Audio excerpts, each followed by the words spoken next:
Halo semua, salam sejahtera Malaysia. Ramai yang berpendapat bahawa Anwar Ibrahim sebagai Perdana Menteri Malaysia akan membantu timbalan Perdana Menteri Ahmad Zahid Hamidi di dalam kes rasuah yang sedang Ahmad Zahid Hamidi hadapi. Ramai netizen, ramai rakyat Malaysia terkejut setelah timbalan Perdana Menteri yang dilantik adalah Ahmad Zahid Hamidi. Disebabkan nama Ahmad Zahid Hamidi telah melekat dengan isu rasuah. Jadi ramai yang mulai bersuara, Ahmad Zahid Hamidi tak layak menjadi timbalan Perdana Menteri disebabkan masih berhadapan dengan kes rasuah, pecah amanah dan beberapa lagi. Jadi akhirnya Anwar Ibrahim mungkin dalam dilema karena terpaksa. Ada yang kata spekulasi berkata bahwa Anwar Ibrahim terpaksa melantik timbalan Perdana Menteri yaitu Zahid Hamidi disebabkan Zahid Hamidi memainkan satu role ataupun satu peranan yang sangat besar di dalam pembentukan kerajaan perpaduan. Hari ini saudara-saudara, tuan-tuan dan puan-puan semua, Anwar Ibrahim akhirnya bersuara. Ini pasti mengejutkan seluruh UMNO, seluruh Barisan Nasional dan seluruh Malaysia. Anwar Ibrahim bersuara, tampil dengan kenyataan yang paling mengejutkan hari ini. Anwar akhirnya menjamin tak campur kes rasuah Ahmad Zahid. Wow. Tuan-tuan dan puan-puan, ini satu kejutan, satu pengumuman yang paling mengejutkan. Bagi saya ini satu pengumuman yang paling hebat Anwar Ibrahim lakukan. Salah satu pengumuman yang paling hebat. Anwar akhirnya menjamin tidak akan campur kes rasuah Zahid. Seperti yang kita tahu, Datuk Seri Anwar Ibrahim memang tak suka rasuah, benci rasuah, tak suka jerung, buaya, pencuri duit rakyat yang menyembunyikan kekayaan di luar negara, dalam negara dan sebagainya. Pada akhirnya Anwar Ibrahim mendedahkan tidak akan mencampur kes rasuah timbalan Perdana Menteri. Oke, sebelum saya meneruskan, saya meminta jasa baik Anda untuk bantu channel ini dengan menekan butang like, share kepada ramai orang supaya ramai yang tahu tentang isu hangat ini, dan tekan butang subscribe. Menurut Perdana Menteri, Datuk Seri Anwar Ibrahim memberi jaminan tidak akan mencampuri perbicaraan kes rasuah membabitkan timbalan Perdana Menteri Datuk Seri Ahmad Zahid Hamidi. Ahli Parlimen Tambun berkata, Anwar Ibrahim berkata, beliau tidak akan mengganggu proses perbicaraan kes tersebut meskipun ada persepsi bahawa beliau akan berbuat demikian.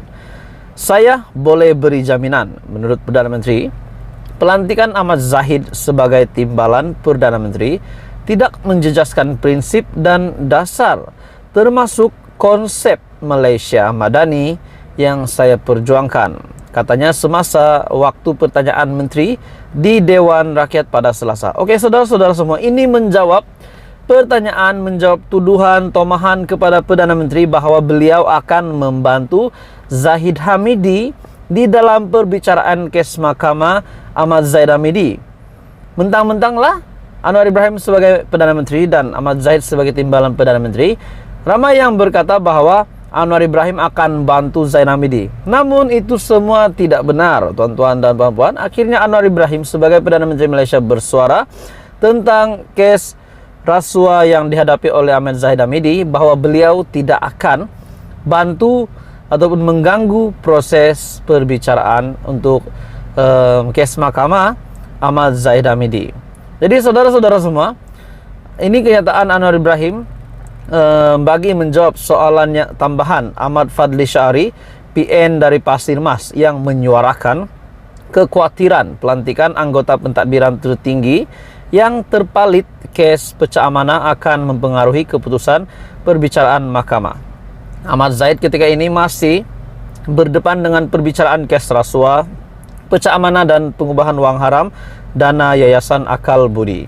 Presiden UMNO juga didakwa menggunakan dana Yayasan Akal Budi untuk membuat 6 pembayaran bagi kad kredit persendirian, polisi insurans serta lesen kendaraan persendirian, kiriman uang kepada sebuah firma guaman, dan sumbangan kepada Persatuan Bola Sepak PDRM. Jadi saudara-saudara, akhirnya PN dari Pasir Mas menyuarakan kekhawatiran mereka.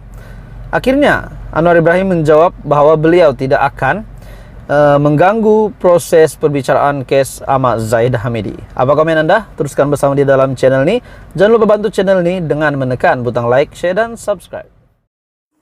Halo semua, salam sejahtera Malaysia. Saudara-saudara, tuan-tuan dan puan-puan semua, akhirnya SPRM membuat satu pendedahan yang paling mengejutkan. Satu laporan yang bagi saya akan mengejutkan seluruh Malaysia. Dan ini pasti mengecewakan pemimpin-pemimpin tertinggi Malaysia, termasuk Perdana Menteri Malaysia dan juga yang di Pertuan Agong. Disebabkan pendedahan daripada SPRM ini, bagi saya ini akan membuka mata, telinga ramai orang dengan pendedahan SPRM ini, bahwa penjawat awam paling ramai terbabit rasuah di Johor. Penjawat awam paling ramai terbabit rasuah di Johor. Ini satu isu yang sangat mengejutkan. Oke, saudara-saudara, tuan-tuan dan puan-puan, sebelum saya meneruskan isu hangat hari ini, saya meminta jasa baik Anda untuk bantu channel ini dengan menekan butang like, share video ini supaya ramai yang tahu, dan tekan butang subscribe.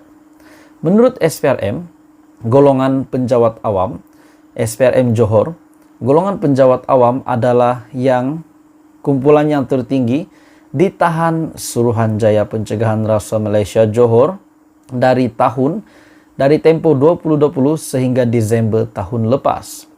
Pengarah SPRM Johor akhirnya bersuara membuat pendedahan, yaitu Datuk Azmi Alias. Beliau berkata, daripada 219 orang yang ditahan, 90 daripadanya terdiri daripada penjawat awam.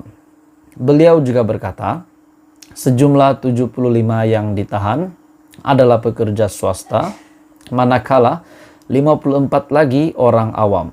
Dalam tempo yang sama, sebanyak 196 kertas siasatan berkaitan kes rasuah dibuka dengan 101 kes didakwa di mahkamah. Dan daripada 219 tangkapan yang dilakukan sebelum ini menunjukkan tahun 2021 merekodkan tangkapan tertinggi, yaitu sebanyak 89 tangkapan, diikuti tahun 2020 86 tangkapan, dan 2020 pada 41 tangkapan. Jadi saudara-saudara, tangkapan yang merekodkan tangkapan tertinggi yang direkodkan adalah pada tahun 2021.